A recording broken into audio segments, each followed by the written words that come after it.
उत्तर प्रदेश की सीमा से सटे इलाकों में उत्तराखंड में भारी बारिश के चलते नदियों में डैम से छोड़े गए पानी ने जिस तरह कहर ढाया है, उससे किसानों की फसलें बर्बाद हो गई हैं और अब तक खेतों में पानी भरा है।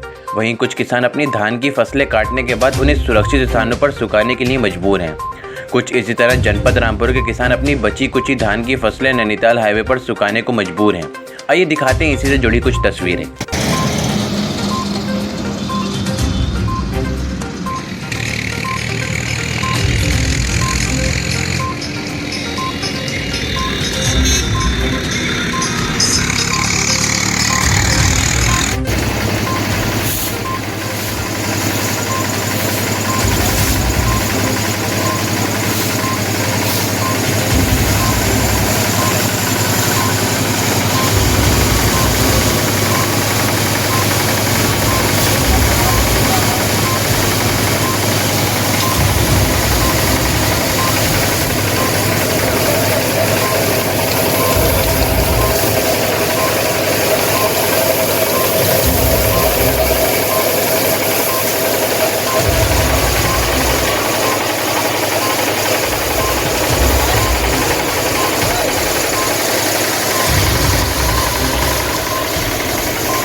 रामपुर उत्तराखंड के तराई से बसा हुआ जिला है। यहाँ पर मुख्य रूप से धान और गेहूं की फसलें उगाई जाती हैं। जनपद में कोसी, रामगंगा, पीलाकार और भाखड़ा नदी यहाँ कुदरत के एक वरदान की तरह इन फसलों को सींचे जाने में अपनी अहम भूमिका अदा करती है।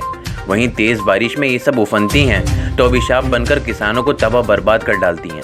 3 दिन पहले हुआ भी यही, जब उत्तराखंड स्थित डैम से पानी छोड़े जाने के बाद इन नदियों ने उफनकर अपना कहर ढाया तो किसान अपनी फसलों के जलमग्न होने के चलते बर्बाद हो गए। रामपुर के नैनीताल नेशनल हाईवे पर कई किलोमीटर तक किसान अपनी बची कुची धान की फसल सुखा रहे हैं ताकि इसे बेचकर उन्हें कुछ दाम मिल सके और वह फिर से बाढ़ से हुई तबाही को भुलाकर एक नई सुबह की तलाश में जुट जाएं और पहले की तरह अपनी आने वाली फसलों की बुआई कर सकें। तबाह हो चुके किसान प्रशासन से चाहते हैं कि जो इन फसलों की खरीदारी में मंडी समिति द्वारा अपनाए जा रहे नियमों में कुछ छूट मिल सके। वहीं किसानों की समस्या के मद्देनजर प्रशासन की ओर से समस्या का हल निकाले जाने को लेकर मंथन भी शुरू हो चुका है।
सबसे पहले तो सर मैं ये कहना चाहूँगा आपको कि इस एरिए में जो धान कटने वाला रह गया था 80% धान जो है वो डैमेज हो चुका है, जिसको एफसीआई को छोड़ के जो प्राइवेट जो बायर्स हैं वो भी उसको रिजेक्ट कर देंगे और किसान के पास कोई अल्टरनेटिव शायद नहीं रह पाएगा।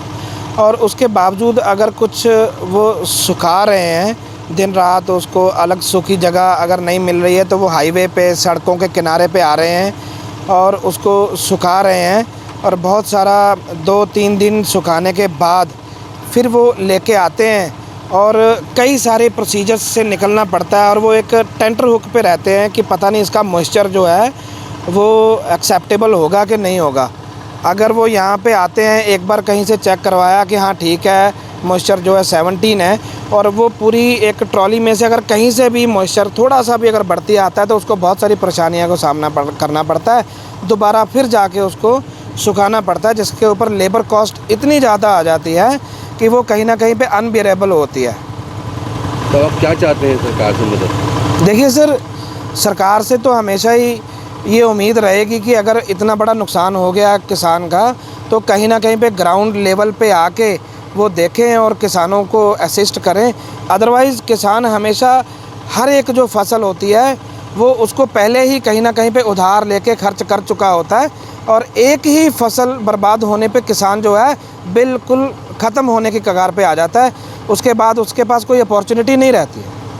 तो मॉइस्चर जो 17 है, आप कितना चाहेंगे कि मॉइस्चर कहाँ तक होना चाहिए जो सब किसान का गीला धान है वो चला जाए? देखिए सर, मॉइस्चर जो है ना बेशक 17 स्टोरेबल होता है, लेकिन अगर किसान लेके आए अगर उसका अगर 22 मॉइस्चर है तो थोड़ा सा उसकी कटौती होके और धान कहीं ना कहीं पे तुल जाए, ठीक है। और उसका जो प्रोसीजर है वो कहीं ना कहीं मैकेनिकली गवर्नमेंट उसको इस तरीके से ड्रायर से निकाल के या कैसे भी उसको प्लान करे, लेकिन किसान की जो प्रॉब्लम है वो कहीं दूर हो जाए। जो किसान है वो उसको मैनेज नहीं कर पाता, गवर्नमेंट या बड़े बड़े जो लोग हैं वो उसको मैनेज कर पाते हैं, लेकिन जो पीजेंट हैं, जो छोटे किसान हैं, वो उसको मॉइस्चर उसको प्रॉपर करने के लिए जो उसकी कॉस्टिंग है वो बियर नहीं कर पाते हैं। जी चाहते हैं आप? हाँ जी, आप सरकार से ये मदद चाहते हैं कि मॉइस्चर जो है हाँ, अगर मॉइस्चर ज़्यादा भी हो तो सरकार उसका कोई ऐसा अल्टरनेटिव निकाले। अगर मान लो 20 मॉइस्चर अगर कोई घर से लेके आता है, ठीक है, वो अब दोबारा अगर वो वापस लेके जाएगा तो वो बहुत परेशानी में आ जाएगा। वो कॉस्टिंग कभी बियर नहीं कर पाएगा, दोबारा लेके जाएगा, किराया देगा, फिर उसको लेबर चार्जेस लगेंगे, वो उसको दोबारा सुखाने के लिए डालेगा, उठाएगा, तो वो कॉस्टिंग इतनी ज़्यादा आ जाती है कि उसके बीच में से उसको मिलता नहीं है कुछ भी।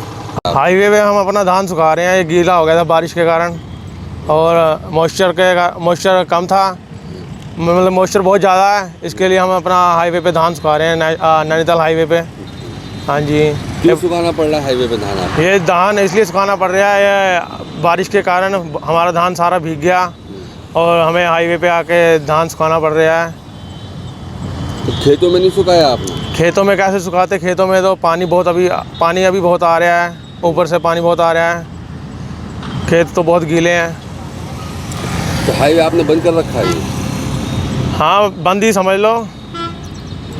तो धान को सूखा आपका? हाँ, थोड़ा बहुत ही सूखा अभी, कल का और है दिन, कल तक सूख जाएगा। तो क्या चाहते हैं आप सरकार से मदद? सरकार से हम यही मदद चाहते हैं कि हमें मुआवजा मिले इसका, जो सा हमारा धान ख़राब हुआ है। सरकार तो मुआवजा दे रही है, अभी मिला नहीं आपको? ना, हमें अभी मुआवजा नहीं मिला। तो कब से सुखा रहे हैं आप हाईवे पे धान, कितने दिन हो गए? ये कल का डाला हुआ है धान। तो रात भी यहीं रुके आप? हाँ, रात भी यहीं रुके हैं। सुबह से भी यहीं? हाँ जी, सुबह से यहीं है। तो धान सूख रहा है आपका? हाँ जी, धान सूख रहा है। धान सुखा रहे हैं, मजदूर आदमी है। अच्छा, नैनीताल हाईवे पे धान सुखा रहे हैं। अच्छा, धान क्यों सुखा रहे हैं? सब भीग गया धान जी, काय से भीगा? बारिश से। तो हाईवे पे क्यों सुखाया जा रहा है? जी, ये धान को सही हो जाएगा तो इसलिए, ना तो खराब ये धान बेकार हो जाएगी। तो खेत में नहीं है जगह? जी, खेत में नहीं, खेत तो सब बाढ़ हुई है खेत में। तो काफ़ी किसानों का धान होगा ये तो? जी, कई किसानों का है। जैसे कि आप जानते हैं कि विगत कुछ दिनों में काफ़ी अतिवृष्टि रही और साथ ही साथ रामनगर बैराज से जो पानी छोड़ा गया उसके कारण जो कोसी नदी और कुछ रामगंगा के किनारे के हमारे गांव थे, दो हमारे तहसील स्तरीय अधिकारी हों चाहे एसडीएम हो या तहसीलदार के स्तर से बताया गया कि लगभग 180 गाँव हैं जो बाढ़ के पानी से प्रभावित हुए और लगभग जनपद के काफ़ी गाँवों में, जनपद में 1193 गाँव हैं पर लगभग काफ़ी गाँवों में अभी भी खेतों में पानी भरा हुआ है।